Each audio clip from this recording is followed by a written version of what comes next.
तो एक big picture हो गई। अब हम थोड़ा इसको स्क्रूटनाइज करते हैं, थोड़ा इसको और डिटेल में समझते हैं। हमारे साथ जुड़ रहे हैं Indian Institute of Foreign Trade के vice chancellor professor Rakesh Mohan Joshi. Sir, आपका बहुत बहुत स्वागत है। तो मैंने दर्शकों के सामने एक मोटा मोटा सिनॉप्सिस तो सर बना दिया है। क्विकली मेरा पहला सवाल आपसे यही होगा कि ये डील जिसे मदर ऑफ ऑल डील्स कहा जा रहा है, जिसे करने में 18 साल का बड़ा वक्त लगा है, अब यहां से भारत की तस्वीर को कैसे बदलने वाले हैं? As your expert comment. धन्यवाद विपिन जी।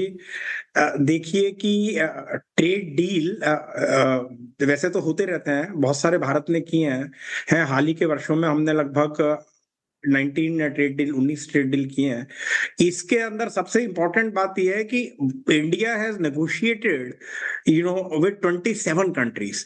तो 27 देशों के साथ नेगोशिएट करना मतलब मुश्किल ही नहीं, अत्यधिक चैलेंजिंग कार्य था, क्योंकि हर देश का इंटरेस्ट अपना होता है। हर देश में कुछ प्रोडक्ट में कॉम्पिटिटिवनेस होती है, कुछ में नहीं होती है, और सारे देशों के अंदर there is competition, there is complementarity. और देखिए, हमने ये ट्रेड नेगोशिएशन 2007 में शुरू किया, और बिकॉज ऑफ सम डिसएग्रीमेंट 2013 में पूरे डिस्कशन को अबेंडन करना पड़ा, और ये 2022 जुलाई में फिर हमने इसमें शुरू किया, और अब आते आते 2026 में ट्रेड एग्रीमेंट कर डाला। और इसके अंदर अगर आप देखते हैं तो आप देखिए कि आज जो है वो प्रेसिडेंट ऑफ यूरोपियन कमीशन, उन्होंने कहा है, उर्सुला जी ने, उन्होंने कहा है कि we have delivered mother of all deals.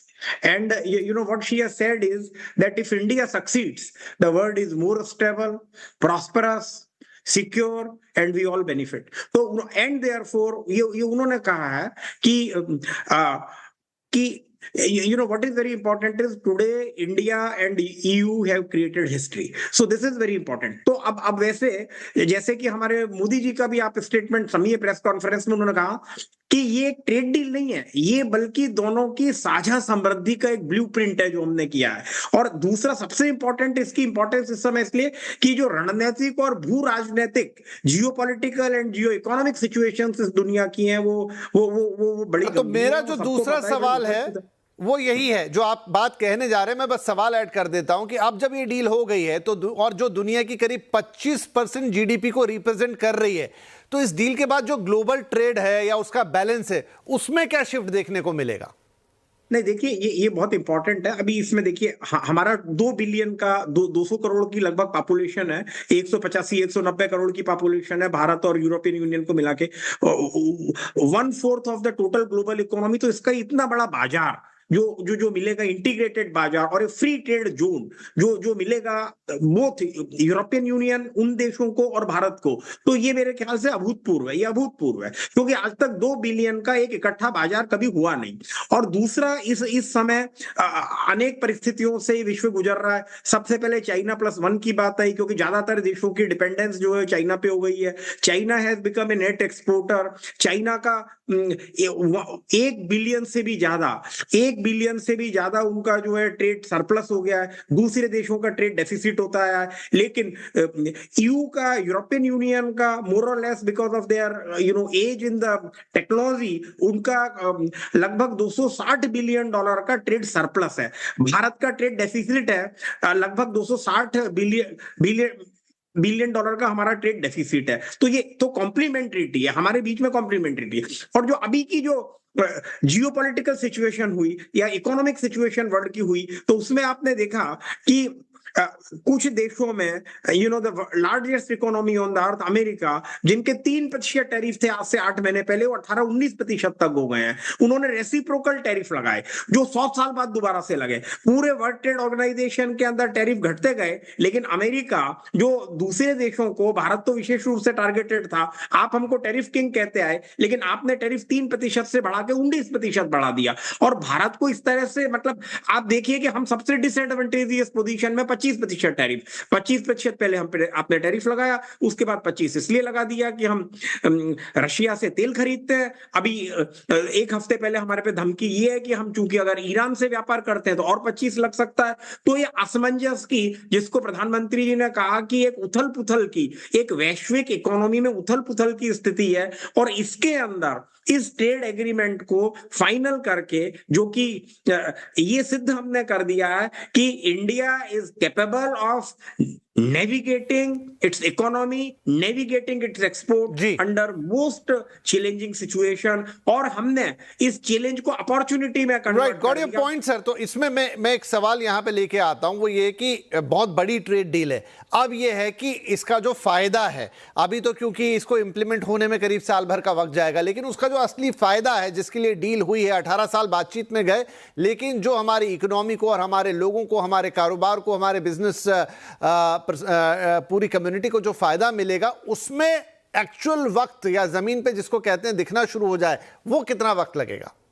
नहीं देखिए, एग्जैक्ट तो इसमें जैसे आपने बताया कि इसमें लगभग 1 साल लग सकता है, 1 साल से ज्यादा ही लगेगा, कि जिसके अंदर इसको लीगल वेटिंग होगी, इसका रेटिफिकेशन होगा, है ना, यूरोपियन पार्लियामेंट में होगा, फॉर इंडिविजुअल कंट्रीज के पार्लियामेंट में होगा। लेकिन from day one sentiment, specially sentiment exporters के और इंपोर्टर्स के भारत में और यूरोप में डे वन से बदल जाएंगे, आज ही से बदल जाएंगे, क्योंकि लोगों के अंदर एक ऑप्टिमिज्म आएगी। और ये सबसे बड़ी बात ये है कि मोर देन द कैलकुलेशंस जो हमने की हैं, उसके अलावा सबसे बड़ा ये कि एक सिग्नल उन लोगों को देगा जिन्होंने हमारे ऊपर ज्यादा टैरिफ लगाया है, क्योंकि भारत के पास अब अल्टरनेट बाजार है। और अभी तक का क्या होता है कि जैसे अगले 6 महीने तक का एक्सपोर्ट का ऑलरेडी एक्सपोर्टर्स के पास टारगेट होता है, मार्केट फिक्स होते हैं, आगे का वो अभी से प्लान कर पाएंगे, उस बाजार में किस तरह की रिक्वायरमेंट है वो कर पाएंगे। यूरोपियन यूनियन टेक्सटाइल का एक बहुत बड़ा बाजार है, वहां हमको टैरिफ 8% प्लस 12, मतलब 12% तक टैरिफ थे, क्योंकि भारत जो है वो जीएसपी का पहले पार्ट था, लेकिन 1 जनवरी 2026 से उन्होंने जीएसपी विड्रॉ कर लिया है ईयू ने, और इससे हम जो है, हमको कॉम्पिटिटिवनेस के अंदर डिसएडवांटेज है, जो कि बांग्लादेश को एडवांटेज है। बांग्लादेश जीरो ड्यूटी पे माल भेजता है, हमको 12% ड्यूटी लग रही है इस समय, तो उसके अंदर क्या होगा, on an average 12%, product wise ये डिफरेंट हो सकती है। तो हमको एक लेवल प्लेइंग फील्ड मिलेगा, और हमारे जो प्रोडक्ट कॉम्पिटिटिव नहीं थे वो कॉम्पिटिटिव हो जाएंगे। सबसे टेक्सटाइल इज वेरी इंपॉर्टेंट।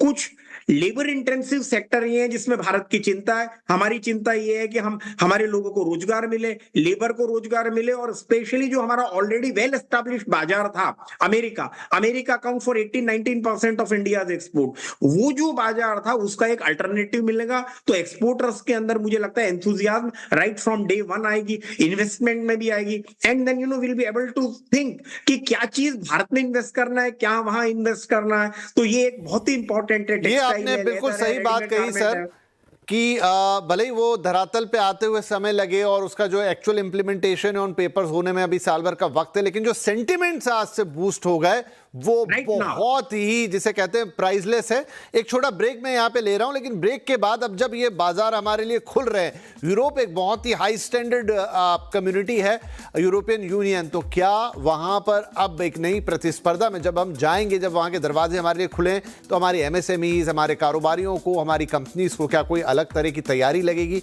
क्या वो स्टैंडर्ड मैच कराने में? और जब वहां की कंपनियां यहां आएंगी तो क्या इंडियन कंपनीज को उनसे मुकाबला करने के लिए अपने स्टैंडर्ड्स को और ऊपर उठाना पड़ेगा? तो इन ऑल इसमें किस तरह से